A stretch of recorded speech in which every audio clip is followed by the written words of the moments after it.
Hello friends, मेरा नाम है सोनित और आज हम इस चैनल पर डिस्कस करने वाले हैं आइल्स के बारे में। एक्चुअली मैं अपने कनाडा की इमिग्रेशन प्रोसेस 75% कंप्लीट कर चुका हूं और जो डिफ़िकल्टीज़ मैंने फेस करी तो मैंने सोचा कि मैं एक वीडियो बनाऊं जिससे बाकी सब लोगों को ईजी हो जाए। सो बेसिकली आइल्स क्या है? एक international English language testing system. ये हमें क्यों देना पड़ता है? उसका रीज़न ये है कि जो वीज़ा अथॉरिटीज़ होती हैं, जो इंटरनेशनल एजुकेशन इंस्टीट्यूशंस होते हैं, उन्हें ये कंफर्म करने के लिए कि हाँ, हम बाहर की कंट्रीज़ में अब्रॉड एजुकेशन के लिए कहीं काम करने जाते हैं तो हम वहाँ के लोगों से कम्युनिकेट कर सकें। काफ़ी लोगों को नहीं पता होगा, आइल्स जो होता है वो दो कैटेगरीज में फॉल करता है।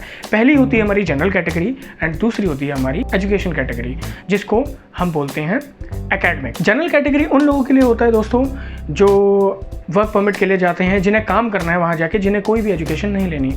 और एकेडमिक उनके लिए होता है जिन्हें आगे जाके पढ़ाई करनी है, अपनी ग्रेजुएशन करनी है या पोस्ट ग्रेजुएशन के लिए जो लोग जाते हैं उनके लिए। अब आते हैं कि आइल्स कंडक्ट कौन कराता है। इंडिया के अंदर आइल्स दो इंस्टीट्यूशंस कंडक्ट कराते हैं। पहला है हमारा ब्रिटिश काउंसिल, दूसरा है हमारा आईडीपी एजुकेशन लिमिटेड। ऐसा कि सुनने में आया है कि ब्रिटिश काउंसिल से आप बुक कराएंगे तो इजी होगा, आईडीपी से मुश्किल होगा, बट मेरी मानिए तो ऐसा कुछ नहीं है। आप ब्रिटिश काउंसिल में जाके दीजिए या आईडीपी में जाके दीजिए, आपका एजुकेशन जो आपका लेवल है वो आइल्स सबका लेवल सेम होता है, जो डिफ़िकल्टी एग्ज़ाम होता है। ठीक है, आप आगे बढ़ेंगे तो आइल्स के अंदर हमारे पास 4 टेस्ट होते हैं बेसिकली। पहला होता है हमारा listening, reading, writing and speaking. तो जो स्पीकिंग पार्ट होता है हमारा वो इन 3 मॉड्यूल से अलग दिन होता है एंड एक दिन आपको बुलाया जाता है जिसके अंदर आपका लिसनिंग, रीडिंग एंड राइटिंग होता है। तो लिसनिंग के अंदर हमारे पास 40 क्वेश्चंस होते हैं एंड रीडिंग के अंदर भी हमारे पास 40 क्वेश्चंस होते हैं। आपका आइल्स का स्कोर जो होता है वो 1 to 9 होता है। 1 सबसे लोएस्ट है एंड 9 इज द हाईएस्ट। तो स्कोर कैसे वेरी करता है? जैसे कि इसकी एक रेंज होती है, लाइक 40 मार्क्स का आपका एक एग्ज़ाम है, लाइक लिसनिंग का आपका 40 मार्क्स का है। आप अगर 38 से 40 के अंदर फॉल करते हैं, आपके 40 में से 38 से 40 क्वेश्चंस ठीक हैं, तो आप 8.5 बैंड स्कोर करते हैं या 9 बैंड स्कोर करते हैं। ऐसे ऐसे मार्किंग होती है। आगे बढ़ते हैं हमारे रीडिंग और राइटिंग पार्ट के लिए। तो रीडिंग में भी 40 क्वेश्चंस होते हैं और यही सिस्टम फॉलो होता है जैसे हमारा लिसनिंग में होता है। बट राइटिंग पार्ट में क्या होता है? राइटिंग पार्ट के अंदर 2 क्वेश्चंस आते हैं। पार्ट 1 यानी कि टास्क 1 वो होता है जिसके अंदर हमें कोई ग्राफ, टेबल, चार्ट या फिर डायग्राम दिया जाता है जिसके ऊपर हमें 150 वर्ड्स लिखने होते हैं और इसका रिकमेंडेड टाइम 20 मिनट्स है। उसके बाद आता है टास्क 2 जिसके अंदर हमें कोई ऐसे लिखना होता है अपना ओपिनियन बताते हुए और जस्टिफाई करते हुए, और उसके अंदर हमें मिनिमम 250 वर्ड्स लिखने होते हैं और मैक्सिमम आप 300-350 तक लिख सकते हो और इसका रिकमेंडेड टाइम होता है 40 मिनट्स। गाइस, हम आइल्स 2 तरीके से दे सकते हैं। एक है हमारा पेपर बेस्ड जो कि काफी टाइम से चलता आ रहा है, बट लास्ट ईयर से जो ये एग्जाम कंडक्ट हो रहा है इसमें कंप्यूटर बेस्ड भी ऐड हो गया है। पर्सनली मैं अगर अपने बारे में बताऊं तो मैंने कंप्यूटर बेस्ड दिया था और मेरा स्कोर आया था 7 बैंड्स।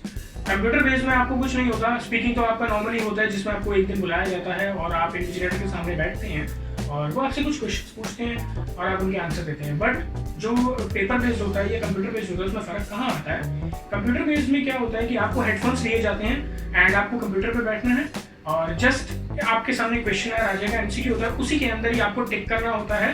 10 क्वेश्चन पहले आपके पेज पे आए, आपने उसमें से अपने मार्क्स सिलेक्ट किए, लिसनिंग जैसे ऑडियो चल रही है और आपने अपनी जो ऑप्शंस है आपने सिलेक्ट किए।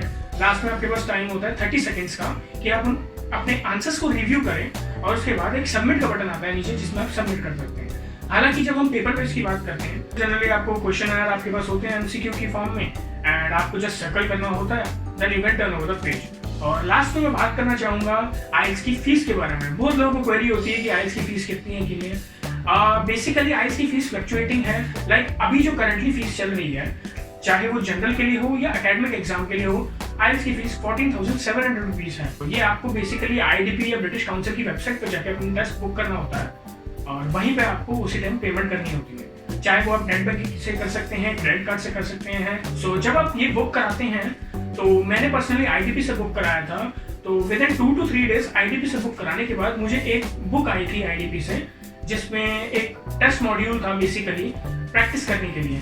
लाइक उसके अंदर क्या था, एक हमारा जो मॉड्यूल होता है जिसके अंदर स्पीकिंग, लिसनिंग, रीडिंग, राइटिंग सब कुछ होता है। ऐसे 4 क्वेश्चन पेपर्स थे मेरी प्रैक्टिस करने के लिए। मैं खुद से तो प्रैक्टिस कर ही रहा था, मैंने अमेजोन से बुक्स वगैरह मंगवाई थी, बट मैंने उस मॉड्यूल को भी किया जिसने मुझे काफ़ी हेल्प करी ताकि मैं एक अच्छा स्कोर अचीव कर पाया।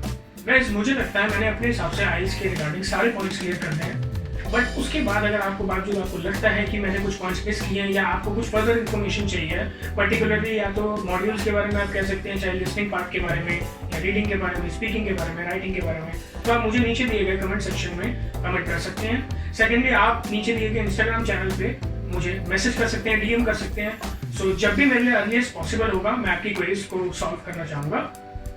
Thank you. वीडियो अच्छी लगी तो लाइक करें, सब्सक्राइब करें एंड शेयर करें।